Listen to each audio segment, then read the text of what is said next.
12 motorcycles sit outside the wagon wheel at 6 in the morning, chrome dulled by dew, engines cold, kickstands sunk into gravel that hasn't seen rain in 11 days.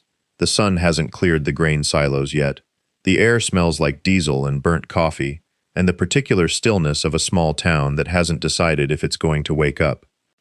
Inside, through a window with a crack running corner to corner like a lightning bolt frozen in glass, a woman in a mustard yellow apron is crying. Not loudly, not the way people cry when something is wrong. The other way, the way people cry when something they stopped hoping for finally arrives. She's maybe 35, flower on her wrist, a pen tucked behind her ear that she forgot was there. In her open palm, 12 men who look like they could tear a door off its hinges are watching her hold something small and metal like it might dissolve if she closes her fingers too fast. It's a fob, wrench-shaped, steel, welded rough at the seams by someone who cared more about it holding than about it being pretty. 2 dog tags are fused into the handle, the stamped letters worn soft by 5 decades of thumbs. You should know this before anything else. None of this was supposed to happen. 6 hours earlier, this was a breakfast tab. $214.60. Eggs, biscuits, 12 cups of coffee, refilled past reason, hash browns for men who don't often get asked how they'd like them. It should have ended the way these things always end in towns like this. Cash on the counter. A nod. 12 engines turning over one after another like a roll call. Then gone. It didn't end that way. Because when the waitress went to close out the ticket, she didn't reach for the register.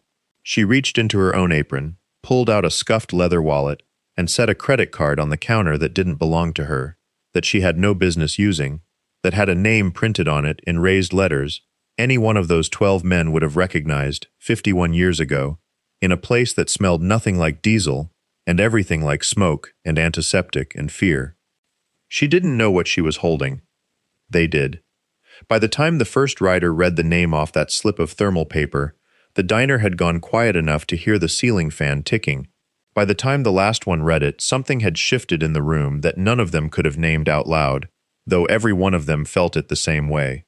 Low in the chest, old, familiar, like a door they thought had been welded shut 51 years ago, swinging open on a single working hinge.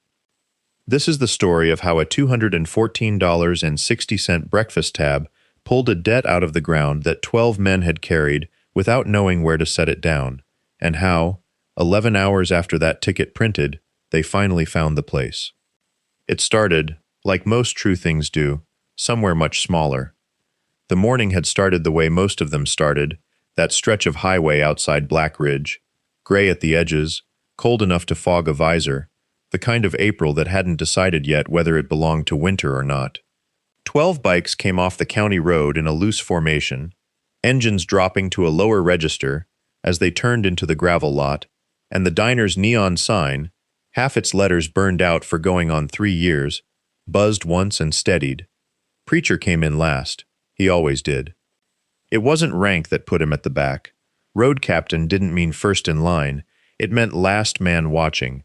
He rode with a stiffness in his right leg that had been there so long the club had stopped asking about it, a limp that turned sharp in cold weather and worse on wet mornings, though he never called it pain, only weather. He swung off the bike slow, the way a man does when his knee has opinions about speed, and stood a moment in the lot studying the windows before he ever studied the door. That was his other habit. He didn't look at faces first, he looked at hands. Inside, he took the booth nearest the register, back to the wall, the way he'd taken every booth in every diner for 40 years, and while the others ordered and joked and shed their jackets, he watched the waitress work the counter, watched her hands, not her face, the way she counted change without looking down, the way she wrote tickets in small, tight numbers, the way she never let a cup sit empty long enough to notice. It was a habit from another life, one that had taught him a man's intentions showed in his hands before they ever reached his mouth, and he'd never unlearned it, not in 51 years, not even here, where the only threat in the room was a percolator running low. The stop itself was routine. It had been routine for going on 6 years, the second Tuesday of the month, sometimes the third, whenever the ride out to the veterans' home in Coldwater brought them through this stretch of nothing. 12 plates of eggs, black coffee, A tab that ran itself up past $200 without anybody minding, because the diner was cheap, and the woman behind the counter never rushed them and never asked questions about the patches on their backs. It was the kind of place that let men breathe. Preacher paid attention to that too. He'd noticed, over 6 years, that she wore the same 3 shirts in rotation, that her truck in the lot had a crack running the width of the windshield, that she flinched, faintly, whenever the bell over the door rang too hard. He filed it away the way he filed everything, quietly, without comment. And that morning, like every morning before it, he had no reason to think today would be different from the last dozen. He was wrong before the coffee even went cold. Her name tag said the same thing it had said for 4 years, a strip of laminated plastic gone soft and yellowed at the corners, the letters worn down to ghosts by the friction of 1,000 aprons. She had stopped reading it herself a long time ago. She knew who she was without the reminder, and most mornings that was the only certainty she carried into the building. The shift had started at 5, in the dark, in a parking lot lit by a single sodium lamp that buzzed like something dying. She'd sat in her truck for 4 minutes before going in, because the heater didn't work and the seat was cold, and she needed those 4 minutes to be a person who hadn't slept, before she became a person who poured coffee and smiled like she meant it. She was 28 and felt older than that in the mornings, younger than that at night, and somewhere in between during the hours she stood at the counter with a rag in one hand and a pot in the other, moving from table to table like water finding the low ground. She was proud of the work in a way she rarely said out loud, because saying it out loud made it sound smaller than it was. She kept the counter clean. She remembered how the retired men liked their eggs. She had not called in sick in 14 months, not even the week her grandfather's lawyer had called about the house, not even the week after that, when the bank had called about the house. The 12 men came in a little after 7, boots first, the way they always did, and she had their coffee going before the door finished swinging shut behind the last of them. She did not ask why they wore what they wore. She did not ask what the patches meant, though she had her guesses, and none of her guesses had ever once come true in the 6 years she'd watched them eat eggs at her counter and leave without incident. The tab came to $211. She rang it up the way she always did, punching keys with a kind of tired precision, and when it was time to take payment, she reached under the register for her own wallet out of habit before she remembered, the way she remembered every few days, freshly, like a wound reopening, that her account had $11 in it and payday was Thursday. She stood there a half-second too long. Then she opened the drawer beneath the register, where she kept the things that weren't hers to spend, and weren't hers to keep either, and she took out the card. It was old, the numbers rubbed nearly smooth, a name embossed across the bottom that she'd stopped looking at months ago because looking at it cost her something each time. She swiped it before she could think better of it. The machine hummed, printed, and cut the receipt with a small mechanical shutter. She tore it free and set it face up on the counter, the way she always did, without a glance at what it said, already turning toward the next table, already moving on to the next thing that needed doing, unaware that behind her, one of the 12 had gone very still, staring down at a name he hadn't heard spoken aloud in 51 years. The man who had gone still was the oldest of them, a broad-shouldered rider with a gray beard trimmed close and a patch on his vest that read Preacher in letters gone soft with age and washing. He did not move for the length of 3 breaths. Around him the others kept talking, kept scraping syrup off plates, kept being 12 tired men glad of a hot meal, and none of them noticed that he had stopped being part of the room. He picked up the receipt the way a man picks up something he is not sure will hold his weight. He did not read the total. He read the line above it, the small printed name that mirrored the embossing on the card, and he read it twice, as if the second reading might undo the first. Halloway. He set the receipt down again, carefully, squaring its edges with the edge of the table, and when he looked up, his eyes found her across the room with an attention that had nothing casual in it. She was already moving toward the next table, coffee pot in hand, her mind 3 tasks ahead of her body, the way it always was by this hour. "Ma'am?" he said. She stopped. Something in his voice made her stop, though she could not have said what. A weight to it, a care, the voice of a man choosing his words the way other men chose their footing on ice. Whose card is that?" It was not phrased as a question, and she did not answer it as one right away. Her hand tightened slightly on the pot's handle. She looked at the register, at the drawer beneath it, at anything that was not his face. "It's mine to use," she said.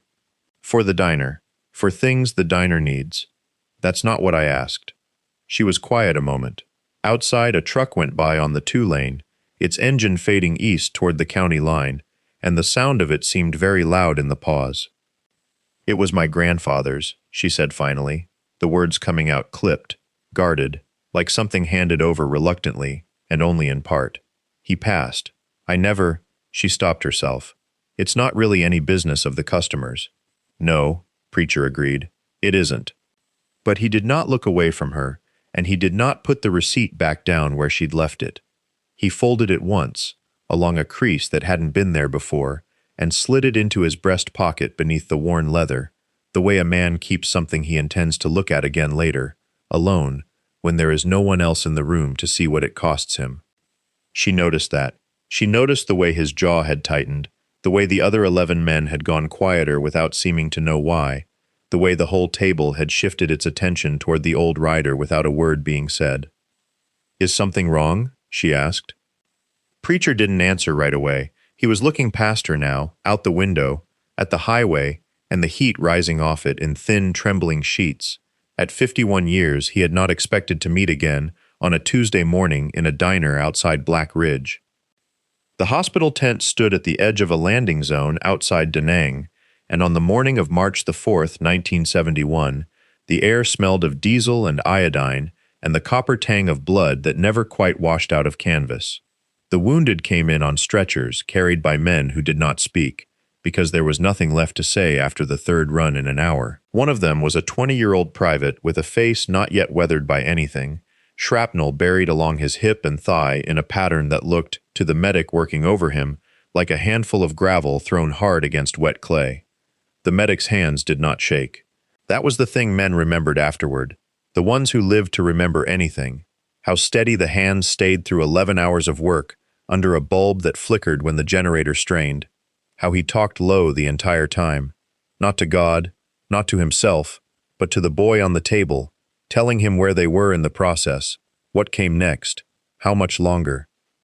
Twice a ranking officer put his head through the tent flap and said the private needed to be moved down the triage line, that there were 3 others with better odds needing the table, that policy existed for exactly this kind of morning. Twice the medic said, "No."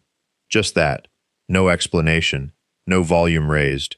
Just the word laid down like a tool set on a tray, and then his hands returned to the wound, and did not leave it again, until the bleeding stopped, and the boy's breathing evened into something survivable. The private lived. He walked out of that hospital on a cane 11 weeks later, and never learned the medic's name, only that the man had refused an order 3 times over a body he'd never met before that morning. The waitress read that line twice, her thumb resting on the edge of the photocopy, as though touching it too hard might undo the ink. "That private," the older biker said, and stopped, and let the diner's hum fill the space where the words should have gone. The fryer ticking, a truck downshifting out on the 2-lane, ice settling in someone's glass 3 booths over. That private was our founder, 51 years ago. Da Nang. She looked up at him, and there was nothing performative in her face, no dawning music swell recognition, only the plain confusion of someone being handed a fact too large for the counter it was sitting on. "My grandfather wasn't a hero," she said. "He barely talked about the war. He fixed church roofs. He grew tomatoes." "He wasn't loud about it," the biker agreed. "Some men aren't." He set another paper down beside the discharge photocopy, smaller, folded into quarters, gone soft at the creases, the way paper goes soft, only after years of being opened and refolded by the same hand. 2019 was written at the top in blocky, deliberate letters, a date and nothing more, and beneath it a few lines in the same hand, unhurried, the kind of handwriting a man uses when he has already said the sentence to himself 100 times before committing it to paper. "Find Holloway. Owe him a debt 50 years old. Pay it before I can't." The waitress read the name twice, her grandfather's name, the one stitched into the corner of an old flannel shirt still hanging in her mother's closet, the one carved crooked into a fence post out past the tomato rows because he'd done it as a joke one summer and never bothered fixing it. He never found him, the biker said. Time ran out on that particular errand before it ran out on anything else. Outside, the wind had picked up enough to knock the diner's hanging sign into a slow, complaining sway, and through the window, 11 other men sat waiting on their bikes, with the patience of men who understood that some conversations could not be hurried along from outside a door. So he wrote it down, she said slowly, and then he died before he could. Before he could pay it, the biker finished for her, and folded the note back along its old creases, gentle, as if it might still remember how to be new. She pulled her hand back before he'd finished folding the paper, the way a person pulls back from a stove they already know is hot, her arms crossed. Not anger exactly, the posture of someone who has been asked one too many questions by one too many people wearing uniforms of one kind or another, badges or patches. It didn't much matter which. I don't know what you want me to say. Nothing, he said. You don't owe me anything. She almost laughed at that. A short exhale through the nose that wasn't quite a laugh. Everybody owes somebody something. That's the whole. She stopped herself, looked at the note still resting between his fingers, looked away again toward the coffee machine, like it might rescue her from the sentence she'd started. 4 months, she said finally, though he hadn't asked.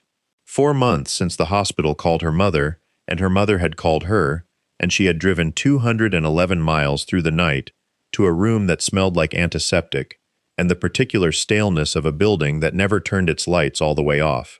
She hadn't cried in the room. She'd cried in the parking lot after, sitting in a truck whose transmission was already grinding on the turns, a sound she'd been ignoring for a year because ignoring it was cheaper than fixing it. $9,340.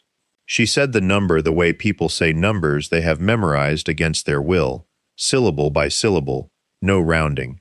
That was what remained after the insurance had finished deciding what it would and would not cover, after the second surgery nobody had planned for, after 6 weeks in a facility that billed by the day like a motel that never let you check out.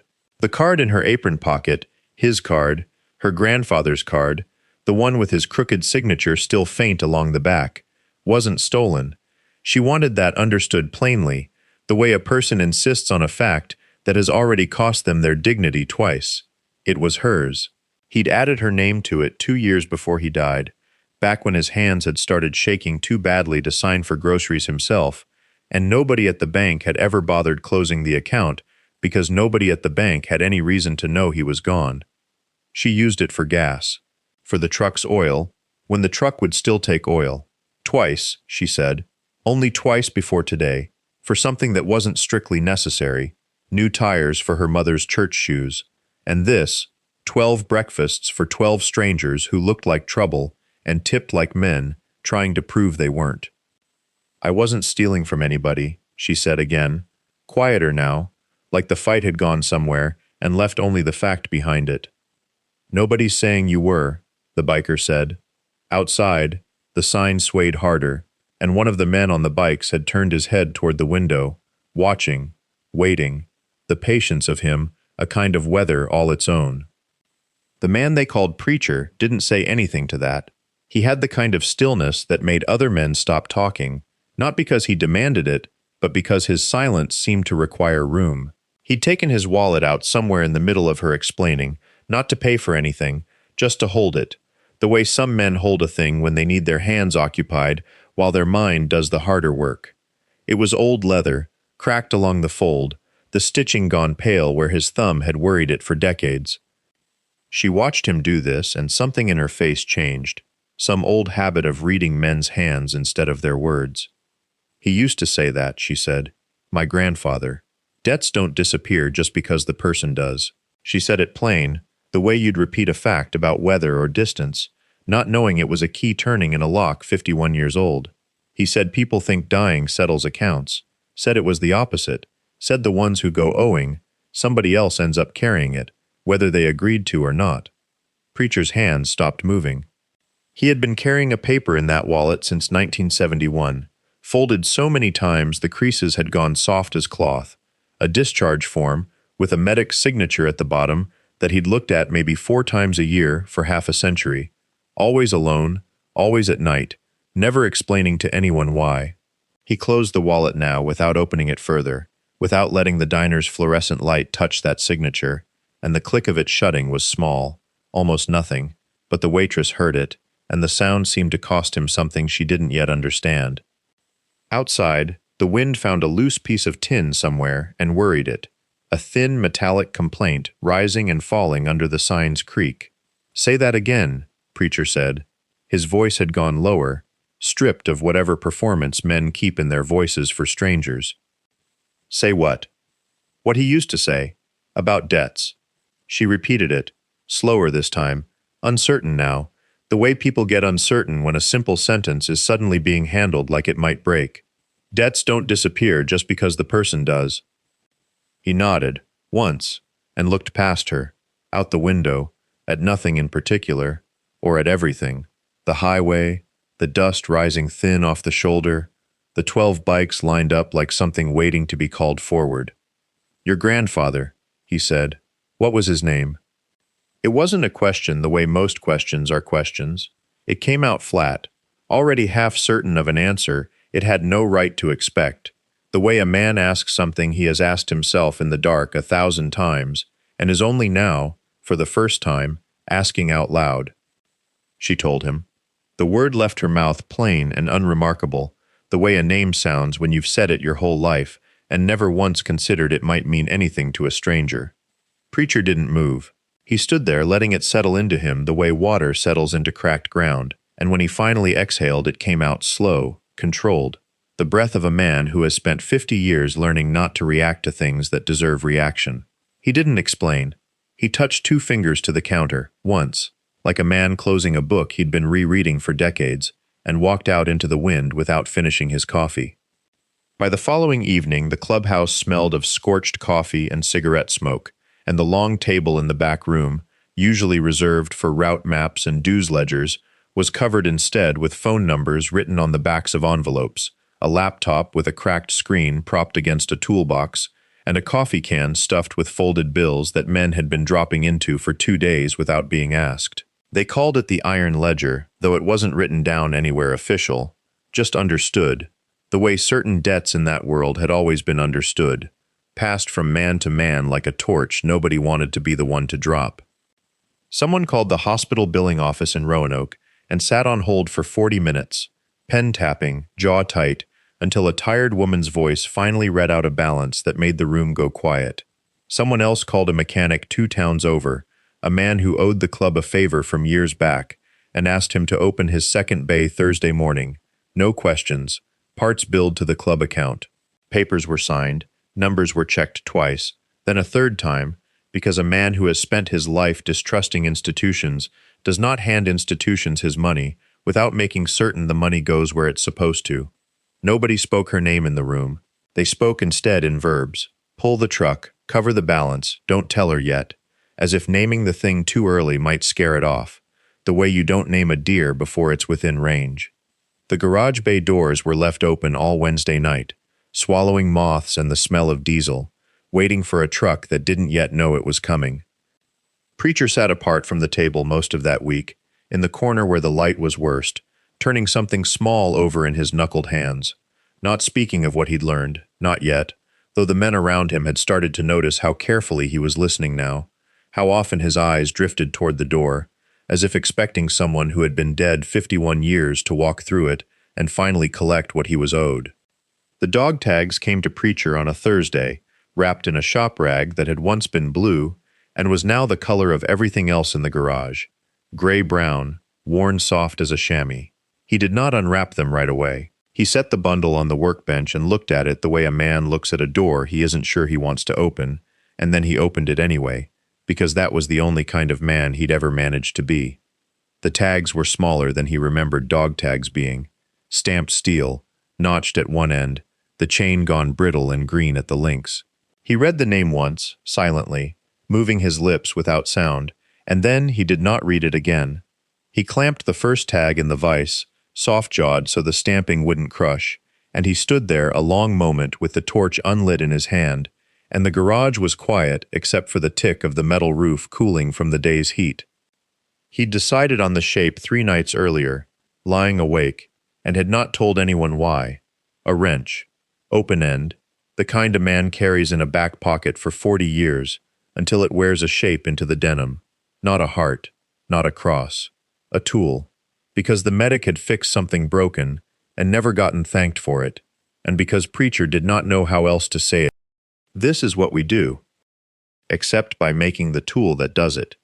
He cut the shape from a scrap of 1/4-inch plate, freehand, the grinder throwing a long orange comet of sparks across the concrete floor, and he ground the edges smooth enough that no one would ever cut a finger on gratitude. Then he heated the steel until it went from black to blue to a dull cherry, and at that heat he set the dog tag against the face of it and pressed, and held his breath the way he had not held it in years, and the stamped letters sank a shadow of themselves into the softened metal, not deep, not showy, just enough that a thumb running over it in the dark would know something had been written there. He quenched it in the bucket by the door, and the water hissed and steamed and went still, and he lifted the wrench-shaped fob out with tongs and turned it in the shop light until the letters caught. He did not smile. He was not a man who smiled at his own work, but he set it on a square of clean shop rag, apart from the tools, apart from the parts bin and the coffee cans of bolts, in the one corner of the bench that stayed clear of dust, and he looked at it there a long while before he finally spoke to the room, quiet, not quite steady. "It's ready," he said. "Somebody go get her truck." Dawn came up over Black Ridge the color of a fresh bruise, purple going to yellow at the seams, and the 12 of them rolled in low and slow with their headlights off, the way a man walks into a church he hasn't been to in years. Quiet, because the quiet asks for it. They cut their engines one by one in the gravel lot, and the silence that followed was the loudest thing the diner had heard in months. No boot stomping, no laughing, just 12 men standing beside 12 machines gone still, breath fogging faint in the cold, waiting. She came to the window because the bell over the door had not rung, and something in her, some old animal instinct sharpened by a lifetime of watching a room, told her to look before it did. They were already lined up on the walk, shoulder to shoulder, the way men stand when they've rehearsed nothing and mean every bit of it. The one they called Preacher stepped forward first, and in his hand, held out flat like a man presenting a badge or a bill, was the fob, the wrench shape dark with old heat, the dog tag pressed into its face so the letters sat shallow and certain in the steel. He didn't hand it to her right away. He said her name, not the name on the card, the other one, the one that had been folded up inside a grandfather's dying and never spoken since, and something in her chest went very still, the way water goes still, right before it decides which direction to run. $9,340, he said. That's what the hospital said he still owed. It's paid, all of it, today. She didn't move. And your truck, he said, and here his voice, which had not shaken once in 51 years of carrying this, shook now, just barely, just enough. Transmission's done. New clutch pack, new seals. We bled the lines twice. She'll run another 100,000 miles if you let her. Somewhere behind her, the coffee she'd been pouring for a trucker at the counter had gone cold and forgotten, and he too had turned to look, along with the cook, along with every soul in that diner who had wandered in for eggs and found themselves witness to something they would tell their families about for the rest of their lives. "We don't want the money back," Preacher said. "We want to give you this." He held the fob out further, into the space between them, into the cold morning light where the letters on the tag caught the sun for just a moment and then didn't. "Your grandfather kept a man alive in a field outside Da Nang," he said. "We've been carrying that debt 51 years. We didn't know his name till 3 weeks ago. We know it now." Her hand came up, slow, uncertain, the way a hand moves toward something it isn't sure it's allowed to touch. Her fingers closed around the fob. The metal was still warm from his palm, and she held it the way people hold things they're afraid of dropping, both hands, close to the chest, eyes down.